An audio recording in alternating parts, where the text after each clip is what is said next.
3 slepenas darbības, ar kurām tu vari pārdot vairāk nekā 90% pārdevēju. Numur 1.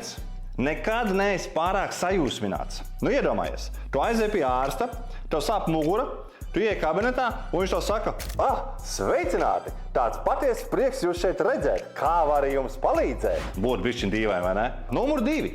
Nekad nesāc ar piedāvājumu izteikšanu uzreiz. Nu, atkal iedomāsimies. Tu aizej pie terapeita, un tu viņam saki, Klau, es jūtos tur mazliet depresīvs.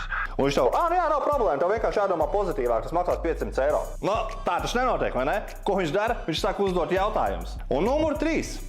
Nekad nespiedi. Tev nav neviens par visām varītēm jāpārliecina. Nevienam nepatīk uzbāzīgi un uzmācīgi pārdevēji. Nu, iedomājies, tā kā tas krīpīgais čalis pie bāra, kurš visu laiku tevi skatās, ja? Nu, nē, es tāds pārdevējs, nevienam tāds cilvēks nepatīk. Un redz, nu mēs esam norunājuši visu Rīlu un Jenga vēl joprojām nav nogāzusies, tāpēc arī tiekamies nākošajā.